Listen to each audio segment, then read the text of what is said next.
Hello, ഞാനേ ഈ ഒരു 6 മാസം പ്രായമുള്ള കുഞ്ഞിനെ നോക്കുന്നതിൻ്റെ ഒരു ചെറിയ കാര്യം പറയാം. ഞാൻ സോഷ്യൽ മീഡിയ നോക്കുമ്പോൾ അതിൽ പെർഫെക്റ്റ് ആയിട്ട് നോക്കുന്ന പേരൻസ് ഉണ്ട്. ചിലർക്ക് അവർക്ക് അങ്ങനെ പറ്റുമായിരിക്കും. ഇനി എൻ്റെ റിയാലിറ്റി ഞാൻ പറയാം. ഞാനാണെങ്കിൽ ഇപ്പം രാവിലെ ഇന്നലെ എങ്ങാണ്ട് ഫുഡ് കഴിച്ചതാണ്. ഇതുവരെ എനിക്ക് ഫുഡ് കഴിക്കാൻ പറ്റിയിട്ടില്ല.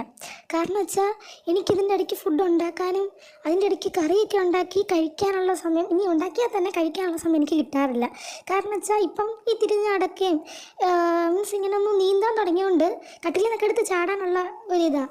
അപ്പോൾ പിന്നെ നമ്മൾ എങ്ങനെയാണ് ചെയ്യുക? എടുത്തുകൊണ്ട് നിന്നിട്ട് ചെയ്യാന്ന് പറഞ്ഞാൽ നടക്കുന്ന കാര്യമല്ല. ഏറ്റവും വലിയ പ്രശ്നം എൻ്റെ ഇപ്പം ഞാൻ ഫുഡ് കഴിച്ചിട്ട് തന്നെ ഇത്ര സമയമായി. പക്ഷേ രാവിലെ എനിക്ക് കൈ വരയ്ക്കാൻ തുടങ്ങിയപ്പോഴാണ് എനിക്ക് മനസ്സിലായത് ഓക്കെ ഇനി ഫുഡ് കഴിക്കാത്തതിൻ്റെയാണ്. ഈ കുഞ്ഞുങ്ങളെ നോക്കുന്നത് അത്ര എളുപ്പമല്ലാന്ന് എനിക്കറിയാം. പക്ഷേ പലപ്പോഴും ഞാൻ സോഷ്യൽ മീഡിയ കാണുമ്പം ഇവരത്ര പെർഫെക്റ്റ് ആയിട്ടാണ് കുഞ്ഞുങ്ങളെ നോക്കുന്നത്. ഒരു സിംഗിൾ പാരൻ്റ് ആയിട്ട് കേട്ടോ. ഞാനാണെങ്കിൽ ഒരാളെ കൊണ്ട് നെട്ടം തിരിയുക. എന്നാലും ഇതിൽ കൂടുതൽ 1, 2, 3 വെച്ചിട്ടുള്ള പേരൻസ് ഉണ്ട് കേട്ടോ. അവരെയൊക്കെ സമ്മതിക്കണം.